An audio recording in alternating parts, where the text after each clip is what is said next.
Hello' everyone, আশা কৰোঁ আপোনালোক সকলো ভালে আছে আৰু সদায় ভালে থাকক। ভিডিঅ'টো আৰম্ভ কৰিছোঁ। এয়া নৱৰাত্ৰি, আচলতে 9 দিনৰ আগৰে হয় এই ভিডিঅ'খন মই কৰি ৰাখিছিলোঁ। আৰু যিহেতু আমি সকলোৱে যিসকলে আমি পাৰোঁ নৱৰাত্ৰি পালন কৰোঁ, আৰু মাৰ চৰণত ময়ো এগছি এনেকৈ চাকি জ্বলাইছিলোঁ 9 দিনৰ কাৰণে। আৰু দিনটো আচলতে মই উপবাসে আছিলোঁ আৰু গধূলি এসাঁজ ভাত খাইছিলোঁ, আৰু সেনেকেই মই 9 দিন পালন কৰিলোঁ। কিন্তু পালন কৰিলেও মই ঘৰততো এওঁলোকক বা ল'ৰাটোক বনাই খুৱাবই লাগিব। গতিকে এনেকৈ ৰাতিপুৱা ৰুটি পুৰি বা বনাই দিলোঁ। এদিনৰ ভিডিঅ' অকণমান মই কৰি ৰাখিছিলোঁ। তাৰপিছতে কামতো আহিব লাগে, আৰু এয়া কামলৈও আহিলোঁ। আহি এনেকৈ দিনকেইটা পাৰ হ'ল। আৰু যিহেতু ষষ্ঠী সপ্তমীৰ দিনাই কাম অফিচ বন্ধ হয়, তাৰ মাজতে এটা ব্লাউজো চিলাইছিলোঁ। যিহেতু এওঁ এযোৰ কাপোৰ আনি দিছিলে, গতিকে নিজে যিহেতু চিলাব জানো, গতিকে মই নিজে পিন্ধা কাপোৰযোৰ নিজেই চিলাই লওঁ। আৰু এয়া ব্লাউজৰ অকণমান ডিজাইন কৰি এনেকেই চিলাইছোঁ। আৰু ভাল লাগে আচলতে নিজৰ কামবোৰ নিজে কৰি ল'লে, আৰু পৰাপক্ষত নিজেই কৰিব লাগে, তেতিয়া পইচাকেইটাও বাচি যায় যদি জানা হয়। আৰু এয়া গধূলা সময়ত কামৰ পৰা আহি পেলাই গা পাখিনি ধুই এয়া চাকি গছ অকণমান আগবঢ়াই দিছোঁ। আৰু এয়া বাবু আছেই ঘৰতে, আৰু ভাল লাগে মনটো বহুত। আচলতে মাৰ কাৰণে আমিনো কি কৰিব পাৰোঁ, গতিকে যি অকণমান পাৰোঁ এনেকৈ পালিব পাৰিলে, পালন কৰিব পাৰিলে খুবেই ভাল বুলি মই ভাবোঁ।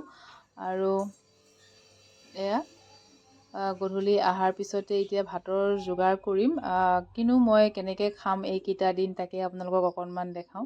এয়া বইল মগুৰ দালি, তাতেই বিলাহী বা পটল, ভাতকেৰেলা, আলু সকলোখিনি দি দিছোঁ। লগতে ঔটেঙাও দিছোঁ অকণমান, টেঙা হ'লে খাবলৈ ভাল লাগে। আৰু লগতে এয়া ভাতকেইটা। আৰু ৰাতি আচলতে ভাতসাঁজ এনেকৈ সদায় খোৱা হয় গধূলাৰ টাইমত।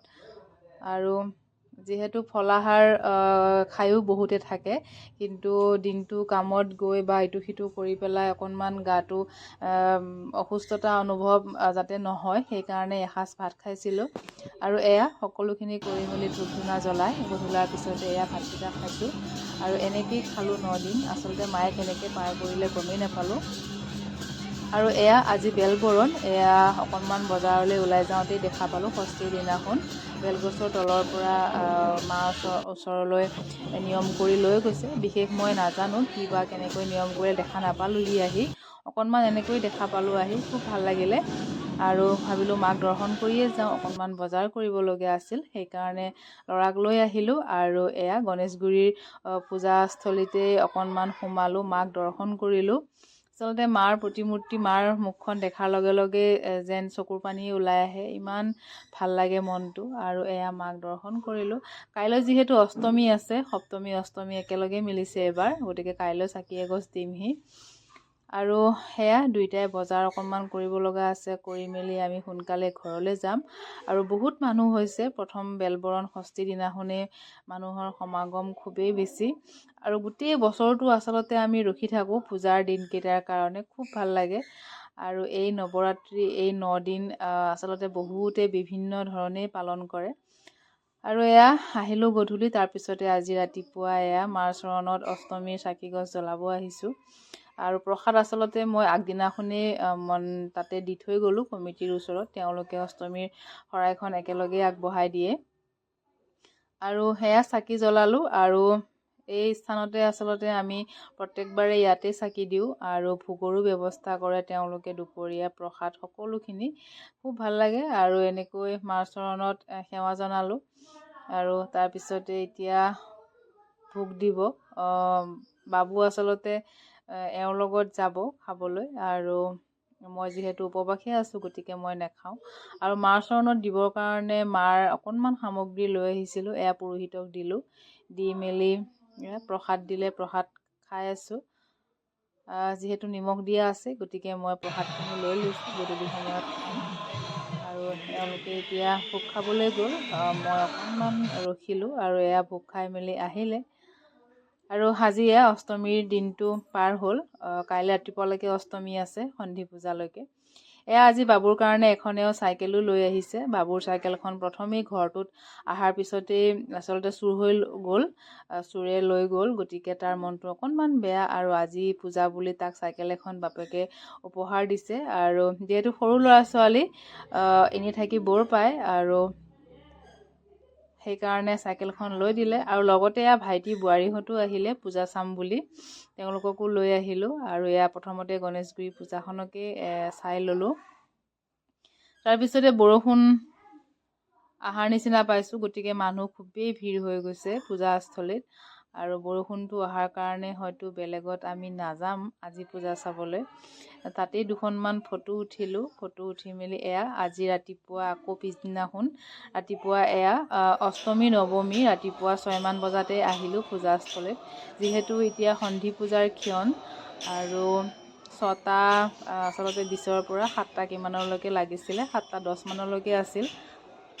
আৰু এই সময়খিনিতে মই আহি বন্তিগছি জ্বলাবৰ কাৰণে এয়া সকলোৱে জ্বলাইছে আৰু মাৰ চৰণত এয়া 108 গছ চাকি জ্বলালোঁ।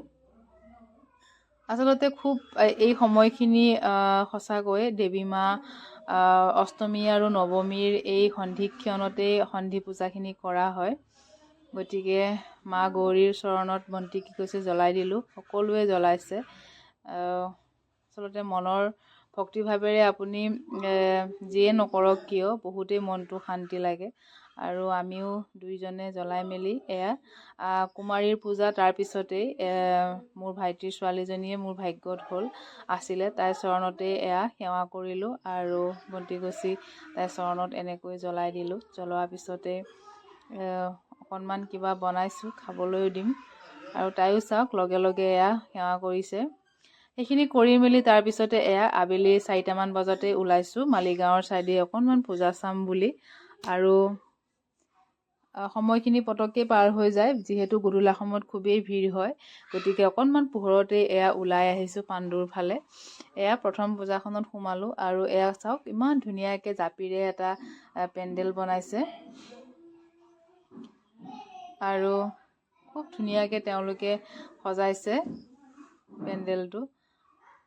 আৰু যিহেতু পোহৰ হৈ আছে গতিকে মানুহৰ সমাগম অকণমান কমি আছে। তাৰপিছতে আৰু এখন বেলেগ পূজালৈ যাম ওচৰতেই, বাটত এখন পূজালৈ আহিছোঁ আকৌ ওচৰা ওচৰি। আৰু সেইখনত অকণমান ভিৰে আছিলে, যিহেতু অষ্টমী আৰু নৱমীতে মাক বিদায় দিয়া হয় নৱমীৰ ক্ষণত। আৰু ইয়াতে আমি সোমাওঁতে পূজাৰীসকলে নায়ে, ভিতৰত চালোঁ আৰু মাৰ চৰণত সেৱা জনালোঁ। আৰু এয়া চাওক ভিতৰখন ইমান ধুনীয়াকৈ সজাইছে, কৈলাশ পৰ্বতৰ সেই দৃশ্যটো আছে। খুব ধুনীয়াকৈ আচলতে মণ্ডপসমূহ সজোৱা হয় আৰু ছোৱালীয়ে চাই থাকিবৰ মন যায়। আৰু এয়া আৰু এখন আহিলোঁ পাণ্ডুত পূজা চাবলৈ। সেনেকৈ আচলতে তাতকৈও যদি বেছি ধুনীয়া বুলি ক'ব পাৰি, ইমানেই মনোৰম দৃশ্য কৰি তেওঁলোকে দেৱীৰ মণ্ডপসমূহ সজায়, খুব ভাল লাগে আৰু চালে চাই থাকিব মন যায়। তাৰপিছতে আৰু এখন এয়া সোমালোঁ, গধূলা হৈ আহি আছে লাহে লাহে। গতিকে যিমানখিনি পাৰোঁ এখনকৈ এনেকৈ চাই যাম। এয়াও মাৰ চৰণত সেৱা জনালোঁ। পুৰোহিতজন নাই বাৰু ভিতৰত, যিহেতু নৱমীৰ পূজা কৰি গুচিয়ে যায় পুৰোহিতসকল। গতিকে আমি নিজেই সেৱা কৰিলোঁ। সেৱা কৰি এয়া আৰু অকণমান আগবাঢ়ি আহিলোঁ আৰু এয়া পাণ্ডুৰ পৰা অকণমান আগবাঢ়ি অহাৰ পিছতে ব্ৰিজখনত অকণমান ৰখিলোঁ। এওঁলোকে খাবৰ কাৰণে কিবা অলপ কিনি আনিছে, গতিকে ইয়াতে ব্ৰিজতে ৰখি পেলাই খালে। খাই কৰি পেলাই আকৌ আহিলোঁ আমি গীতানগৰৰ পূজাখনলৈ। এখন খুব ডাঙৰ পূজা হয়, আচলতে বহুতেই হাজাৰ মানুহ ইয়াতে গোট খায় আৰু খুব ডাঙৰ হয় ফিল্ডখন। গতিকে মানুহৰ সমাগম বেছি হ'লেও ভাল লাগে, খুব ভাল লাগে। এয়া চালোঁ, গোটেইখিনি অলপ অলপকৈ চাই আহি আছোঁ। খুব ধুনীয়াকৈ তেওঁলোকে দেৱীৰ মণ্ডপভাগ সজাইছে আৰু বহুতেই ডাঙৰ, বহুত মানুহ আছিলে। গতিকে গোটেই পেণ্ডেলখন আপোনালোকক দেখাইছোঁ যিমানখিনি পাৰোঁ। আৰু ভিতৰতো চাওকচোন, ইমানেই আচলতে আজি নৱমীৰ তিথি, পূজা শেষে, কাইলৈৰ পৰা দশমী। গতিকে মানুহবোৰে আচলতে আমি এই দিনটো খুবেই দুখ লাগে, কাইলৈৰ পৰা পূজা শেষ বুলি মনলৈ ভাৱটো আহে। আৰু এয়া কিবা অলপ খাবৰ কাৰণে সোমালোঁ, ম'ম' তেনেকৈ। মইতো খোৱা নাই, কাইলৈ মই ব্ৰত ভাঙিম, গতিকে এওঁলোকে সকলোৱে খাই ল'লে। আৰু এয়া আজি দশমী, গতিকে মই যিখিনি ৰাখিছিলোঁ সেইখিনি এনেকৈ ঘটটো লৈ আহিছোঁ আৰু ঠোঙাত গোটেইখিনি ভৰাই মেলি এয়া বশিষ্ঠ মন্দিৰৰ পানীতে মই এনেকৈ বিসৰ্জন দিলোঁ। মাৰ চৰণত দিয়া ফুলবোৰ বা যিখিনি আছিলে নাৰিকলটো আৰু ঘটৰ পানীখিনি ইয়াতে আচলতে অলপমান ঘৰত ৰাখি পেলাই বাকীখিনি ইয়াতে এনেকৈ বিসৰ্জন দিলোঁ। মনটো খুবেই বেয়া লাগে, আকৌ অহা বছৰ যাতে মাৰ চৰণত সেৱা প্ৰাৰ্থনা কৰিব পাৰোঁ তাকে আশীষ বিচাৰিছোঁ। খুবেই ফূৰ্তি দেখা পালোঁ গোটেইখিনি তাতে আচলতে বিসৰ্জনৰ আগভাগত তেওঁলোকে খুব নিয়ম কৰি পেলাই আহে মাক বিসৰ্জন দিবলৈ। বহুতেই নীতি নিয়ম আছে আৰু আমি দুয়োজনেই আহিছিলোঁ, আহি পেলাই আমাৰ ঘৰৰখিনি যিখিনি নিয়ম কৰিছিলোঁ সেইকণ বিসৰ্জন দিলোঁ। তাৰপিছতে পূজা আচলতে আজিৰ পৰা শেষ দশমী আৰু বাটত আহোঁতেই দেখা পাইছোঁ দেৱী তেওঁলোকে নিবৰ কাৰণে প্ৰস্তুতি চলাইছে। কাইলৈলৈকে আছে দশমী, কিছুমানে হয়তো আজি বিসৰ্জন দিব আৰু কিছুমানে হয়তো কাইলৈ বিসৰ্জন দিব। গতিকে বাটত আহোঁতে দেখাই পাই আহিছিলোঁ বহুতে নিবৰ কাৰণে ৰেডি কৰিছেই। আৰু গণেশগুৰিৰ পূজাখন তেওঁলোকেও দেৱী নিব, গতিকে অকণমান চালোঁ। চাওকচোন ইমান ভাল লাগিছে দেখি।